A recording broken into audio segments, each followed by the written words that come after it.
umuntu afite uburenganzira ku buzima ukamenya ko kwica undi muntu ari icyaha yego n'ubundi muntu asanzwe abizi ariko ukamufasha kumva uburyo nta mpamvu nimwe yakagombye gutuma wambura mugenzi wawe ubuzima bwe nako ibyo bintu umuntu bikamujyamo akabitozwa akaba azi ko kiziririza kwambura umuntu ubuzima bwe. Uyu nguyu mubonye ahangaha ni wa mugore w'umugome witwa Victoire Ingabire Umuhoza. Ibi ngibi mubona yavuze namwe murabyiyumviye, mu kanya ndaje tubisesengure.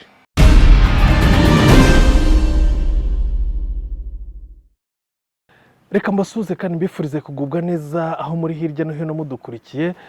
Ngenderoje Marc Ruti nk'uko bisanzwe nkabanje kugira ngo mbaganirire kuri uyu mugore w'umugome musanzwe muzi witwa Victoire Umuhoza Ingabire.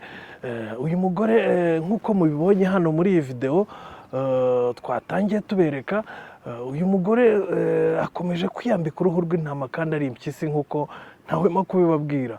Uwamwumva avuga atya yigisha abantu ngo uburenganzira bwa muntu, yigisha abantu kumenya uburenganzira bwabo, ngo yigisha abantu uko bagomba kumva ko ngo uburenganzira bwa muntu, ngo kubaha ikiremwa muntu no kubaha ubuzima bwa muntu ngo ari ibintu biri ngombwa. Uwakumva abyigisha nk'uku nguku yagira ngo ni umuntu kandi ni ya mpyisi yiyambitse uruhu rw'intama. Reka mwongere mwumve uko ari kubivuga hano. Umuntu afite uburenganzira ku buzima ukamenya ko kwica undi muntu ari icyaha yego n'ubundi muntu asanzwe abizi ariko ukamufasha kumva uburyo nta mpamvu nimwe yakagombye gutuma wambura mugenzi wawe ubuzima bwe. Nako ibyo bintu umuntu bikamujyamo akabitozwa akaba azi ko kiziririza kwambura umuntu ubuzima bwe. Bakunzi ba The Future TV, uyu mugore ibyo avuga ntago ari ibimuvuye ku mutima, ahubwo ni ibyo ashaka kwereka, gushukisha amaso y'abantu, ashaka kubereka ko ari umuntu muzima, ariko ni umugome, ni umuntu w'umugome kandi utifuriza neza abanyarwanda, ni umugome utifuriza amahoro iki gihugu, kandi ni umugome wakoranye n'abicanyi bambuye abantu ubuzima. Ariko kumubona yivugisha aya magambo ni ugushaka kwiyambika uruhu rw'intama ntahwema kubabwira, kandi ari impyisi yigendera, ntabwo ari umuntu ukwiye kugira icyo yigisha abanyarwanda. Bakunzi ba The Future TV, uyu mugore uvuga atya ngo abantu bakwiye kubaha ubuzima bwa muntu, uyu ni umugore murabizi, abajenosideri bamaze kwirukanwa n'inkotanyi muri 1994, zimaze kubohora igihugu, murabizi ko zabashushubikanye bagahungira muri Kongo. Aba bajenosideri bose bariyegeranyije bahita bakora ishyaka ryitwa RDR, Rassemblement pour le Retour des Réfugiés et de la Démocratie au Rwanda. Iryo shyaka ryari rigizwe n'abajenosideri Ingabire Victoire Umuhoza yarayiriyoboye. Uyu mugore wayoboye abajenosideri bari basize batsembye imbaga y'abatutsi, bari basize batsembye abasaga miliyoni hano muri uru Rwanda. Uwo mugore ni ukwiye kwigisha uburenganzira bwa muntu. Uyu mugore ni ukwiye guhagarara imbere y'abantu akigisha abantu ngo kubaha ngo ikiremwa muntu. Ibi ni ibibereka ko uyu mugore, bakunzi ba The Future TV, ari umugome, atari umuntu uvuga ibimuri ku mutima, ahubwo ibintu ari kuvuga ni ibintu byo gushaka kwiyambika uruhu rw'intama, kandi ari impyisi yigendera, ari impyisi iri kubunga mu muhanda ahangaha muri iyi mihanda ya Kigali. Bakunzi ba The Future TV, hejuru y'ibyo uyu mugore, iki kintu cyitwa RDR nicyo cyaje kuvamo ikintu cyitwa Parire. Parire nayo yari irimo aba bajenosideri bafite n'ingabo, bafite n'inyeshyamba bise Arire. Izo nyeshyamba zitwaga Arire nizo zavuyemo FDLR.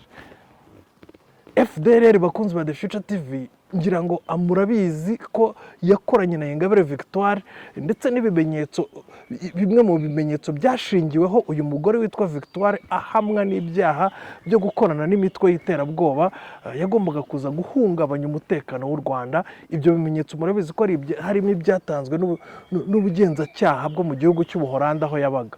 Ibyo byose bikaba byarashingiweho n'ubushinjacyaha bw'u Rwanda bumushinja ibyaha byo gukorana n'imitwe y'iterabwoba. Ibyo byose ni ibimenyetso bigaragara ko uyu mugore yakoranye n'abajenosideri kugeza n'icyo gihe yakoranaga n'abajenosideri. Uyu mugore ntiturumva yamagana abajenosideri, ntiturumva yamagana jenoside ubwayo, ntiturumva yamagana ubugome bukomeje gukorerwa abatutsi hariya muri Kongo.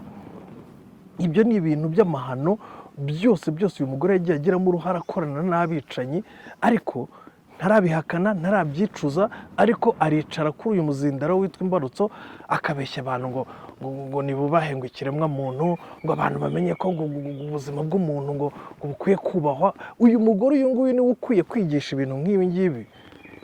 Ibi ni byo tubereka ko aba yiyambika uruhu rw'intama kandi ari impyisi yigendera, ni umuntu w'umugome udakwiye gutegwa amatwi, kuko ibyo avuga ntabwo ari ibimuvuye ku mutima, ahubwo nibyo gushaka kujijisha no kuyobya uburari gusa. Uyu mugore bakunzi ba The Future TV ubwo yageraga mu Rwanda mu 2010 avuga ko ngo aje ngo kuyobora iki gihugu, murabizi ko ikintu cya mbere yakoze yagiye mu rwibutso rwa Jenoside rwa Kigali. Yagiye mu rwibutso rwa Jenoside rwa Kigali, amagambo yahavugiye ngira ngo murayumva, reka nayo tuyapureyinge hano muyumve. Biragaragara ko inzira y'ubwiyunge ikiri ndende, iracyari ndende, kandi koko urebye abantu bishwe muri iki gihugu ntabwo ari ikintu cyahita kirangira ako kanya. Nanone niyo urebye usanga nta ngamba ya politike ihari ifatika yo gufasha abanyarwanda kugera ku bwiyunge, kuko nk'ubu hano turareba kuri uru rwibutso ruragarukira mu by'ukuri ku bantu bahitanywe n'itsembabwoko ry'abatutsi. Haracyari uruhare rundi rw'itsembatsemba ryakorewe abahutu, kuko nabo barababaye, abantu babo bishwe, nabo baravuga bati mbese ibyacu byo bizagerwaho. Uru rwibutso rwa Jenoside rwa Kigali rucumbikiye abatutsi basaga 250 bazize Jenoside yakorewe abatutsi. Bakunze ba The Future TV, uyu mugore w'umugome uvuga ngo akwiye kubaha ngo abantu ngo bubahe ngo ubuzima bw'abantu, ngo abantu ngo bubahe uburenganzira bwa muntu, ikintu yakoreye ku rwibutso rucumbikiye abatutsi basaga 250 bishwe muri Jenoside, no kuza kubashinyagurira no gupfobya Jenoside, avuga ngo abonye Jenoside ngo y'abatutsi ariko ngo ntabonye y'abahutu.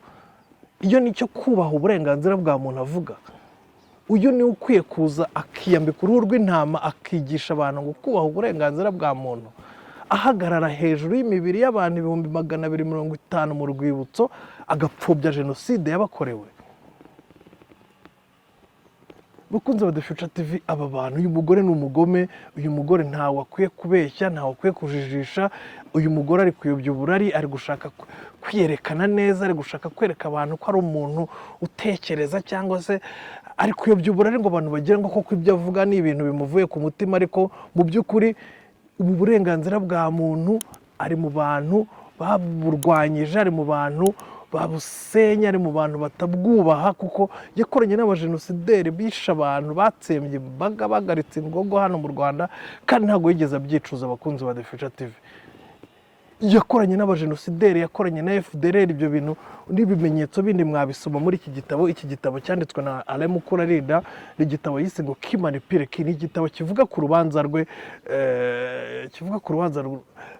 yaburanye agakatirwa imyaka 17 akaza guhabwa imbabazi na Perezida wa Repubulika. Ibi byose uyu mugore akora, aba yirengagiza ko ibimenyetso byose bihari, aba yirengagiza ko amakuru yose tuyafite, tubizi ko ari umugome, tubizi ko ari umuntu wakoranye n'abicanyi, tubizi ko ari umuntu wakoranye n'abajenosideri, kandi ntiyigeze abyicuza, ahubwo ari kwiyambika uruhu rw'intama gusa, kandi ari impyisi yigendera.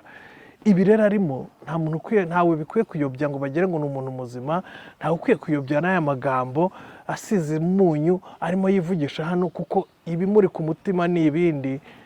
Umugome, ntihagire umuntu ushukwa n'uyu muntu. Naho ibindi arimo byo kuvuga ngo abantu ngo bafunzwe ngo kubera gutanga ibitekerezo byabo. Aba bayidamange avugira ngo batanze ibitekerezo barafungwa. Gutanga ibitekerezo, umuntu atanga igitekerezo cyo gupfobya Jenoside ari igitekerezo. Aba bakarasira avugira ngo bafunze kubera gutanga ibitekerezo. Gupfobya Jenoside ni ikihe gitekerezo? Biri mu kihe gitekerezo? Byubaka iki? Byubaka iyihe sosiyete? Aba barashidi mubona yashyize no kuri iyi foto y'ikiganiro cye, nta kintu na kimwe, nta bintu na kimwe, ni ubugome gusa. Kuvugira abagome, kuvugira abantu bapfobya Jenoside, kuvugira abicanyi, nibyo bintu bimuri mu mutwe, yarangiza akiyambika uruhu rw'intama gutya. Ibi nta muntu bikwiye kuyobya, mugomba kumwumva, mukamumenya, mukamenya ko ari umugome, mukanamwirinda, kuko umuntu ufite utugambo nk'utu dusize umunyu ashobora kuyobya benshi, kandi murabizi benshi yayobeje. Bacyuma abangaba yagiye fasha akabagira ibyigomeke, bakigomeka ku mategeko, bikarangira abagonze, bakaba bari mu munyururu yigaramiye. Aba bitwa ngo ba Theoneste bo mu bavu, ngo bagiye gukwiza ibihuha ngo ku mubavu, Ingabire Day iri igiki.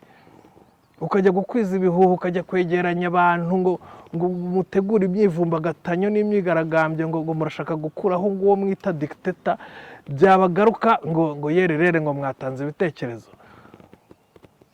Bakarasira mwagize ibigoryi ari abagabo bize bafite ubwenge, mukabashoramo amafaranga bakaba basaziye mageragere batayariye, mwarangiza mukavuga ngo ni abantu bazima. Uyu muntu witwa Rashidi we noneho wavuga ngo no kwibuka biveho, niwe urimo uvuga ngo yatanze ibitekerezo. Umuntu utanga igitekerezo cyo gukuraho kwibuka jenoside yakorewe abatutsi niwe muntu ukwiye kwicara ukavugira, warangiza ngo uburenganzira bwa muntu. Gusa iyo miliyoni y'abatutsi bishwe muri iki gihugu ni ikihe cyubahiro bafite iyo uri kuvuga ko no kubibuka bikwiye kuvaho? Aka kabwa kitwa Jarike wafashe ukagashyira ukakagira akagoryi burundu, kakaba karamwaye katazi ibyo karimo, karabuza ayo gacira nayo kamira. Aka kantu wiciye ubuzima, ubona ibigibi ubona ari ikintu ariko kubaha uburenganzira bwa muntu.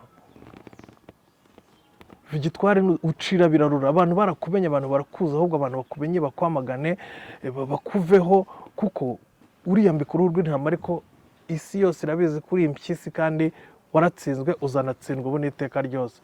Reka mbashimire Ngendero Jean Marc Rutini, The Future TV. Subscribe yanyu ni inkunga ikomeye.